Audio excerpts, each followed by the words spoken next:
જય શ્રી કૃષ્ણ મિત્રો, ચાલો આજે આપણે સાદા ખાખરા બનાવીએ. મેં આ 1 કપ ઘઉંનો ઝીણો લોટ લઈ લીધો છે. ટેસ્ટ મુજબ મીઠું ઉમેરીશું અને તેલનું મોણ ઉમેરીશું 2 ચમચી જેટલું. બરાબર આપણે મિક્સ કરી લઈશું. એને પાણી ઉમેરી અને આપણે લોટ બાંધી લેવાનો છે. આ રીતે સોફ્ટ લોટ બાંધવાનો છે, પણ વધારે પાણી ના પડી જાય એનું પણ આપણે ધ્યાન રાખવાનું છે. અને આ રીતે આપણે લોટ તૈયાર કરીશું.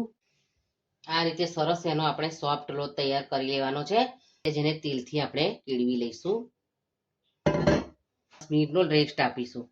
તમારી પાસે સમય હોય તો તમે અડધો કલાકનો રેસ્ટ પણ આપી શકો છો. હવે આપણે એમાંથી નાના નાના લુવા કરી લઈશું. આ રીતે નાના નાના ગુલ્લા કરવાના છે. આપણે પાતળી રોટલી વણવાની છે, એટલા માટે આપણે ખાખરાને સરસ પાતળા વણી અને આ રીતે તૈયાર કરી લઈશું. આપણે ખાખરાને આ રીતે સરસ પાતળો વણી અને તૈયાર કરી લેવાનો છે અને શેકી લેવાનો છે. આ રીતે કાચો પાકો શેકવાનો છે. ચોમાસામાં પણ તમે આ રીતે ખાખરા શેકશો તો તમારા ખાખરા સહેજે હવાશે નહીં.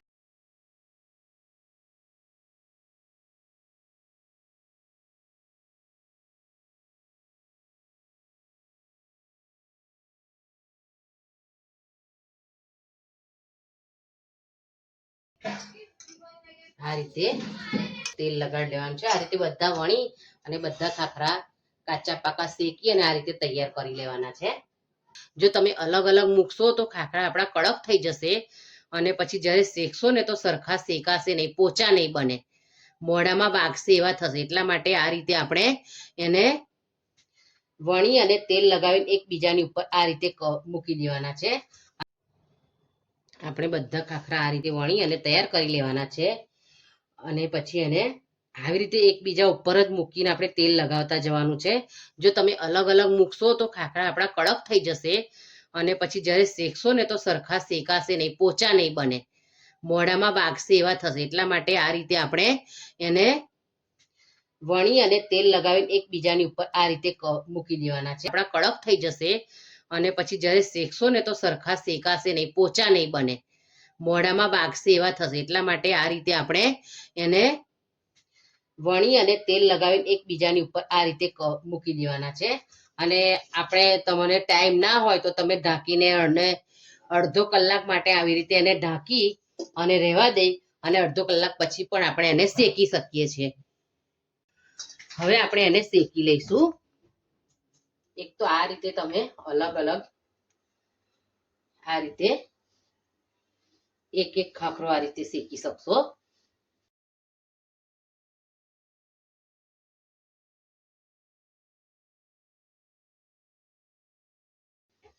સ્લો રાખવાની છે. બહુ ફાસ્ટ ગેસ પર શેકશો તો ખાખરા આપણા કડક નહીં થાય.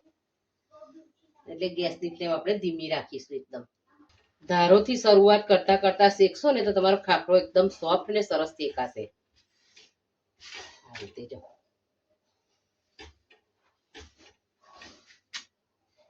પહેલા એક સાઈડે આપણે સરસ રીતે શેકી લેવાનો છે. આમ જે તમને એવું લાગે કે થોડું આમ સોફ્ટ છે તો એ જગ્યાએ તમારે થોડું રૂમાલથી પ્રેસ કરી અને શેકી લેવાનું છે. આ રીતે જો કેટલો ફાઇન ખાખરો આપણો શેકાઈને તૈયાર થઈ ગયો છે. આ રીતે આપણે બધા ખાખરા શેકી લઈશું. હવે હું તમને બીજી રીત શીખવાડું છું. આ રીતે બધા ખાખરા હાથમાં લઈ લેવાના છે. છેલ્લેનો ખાખરો આમ ઉપર લઈ લેવાનો છે અને પછી એને આ રીતે હાથથી શેકારેથી આવી રીતે શેકતા શેકતા શેકતા અંદર જવાનું છે. આપણે આ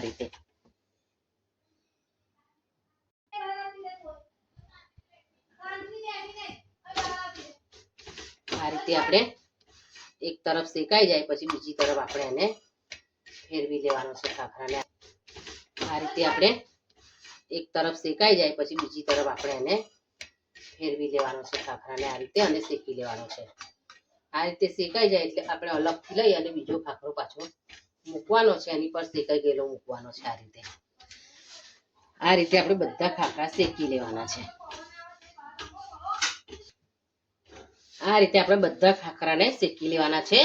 તમને બધા ખાખરા એક સાથે શેકતા ના ફાવે તો તમે આ રીતે એક એક ખાખરાને રૂમાલ વડે પ્રેસ કરીને શેકી શકો છો. આ રીતે જો આ રીતે બધા ખાખરા આપણે શેકી લેવાના છે. બધા ખાખરા શેકીને તૈયાર કરી લીધા છે. તો તમે જોઈ શકો છો કેવા સરસ તૈયાર થઈ ગયા છે શેકીને. જો તમે એક વખત મારી રીતે ખાખરા બનાવજો અને આવી રીતે શેકશો ને તો તમારા ખાખરા પોચા નહીં પડી જાય, આવા ને આવા રહેશે અને ખાશો ને તારે મોઢામાં નહીં વાગે, સોફ્ટ રહેશે એકદમ. એટલે તમે ચોક્કસ આ રીતે ખાખરા બનાવજો. હવે હું તમને ખાખરા કેવી રીતે ખાવાના એ બતાવું છું. આ રીતે ખાખરો લઈ લેવાનો છે એક પ્લેટમાં. આમ આની ઉપર ઘી લગાવવાનું છે, તમને ગમે એટલું ઘી તમે લગાવી શકો છો. આ રીતે સરસ ઘી ચોપડી દેવાનું છે બધે જ. પછી અમે એની ઉપર પોળી મસાલો ભભરાવીએ છીએ. આ રીતે પોળી મસાલો ભભરાવીએ છીએ. પોળી મસાલાની રેસીપી મેં યુટ્યુબ ચેનલ પર મૂકેલી છે, તમે મારા ચેનલ પર જઈ અને જોઈ શકો છો.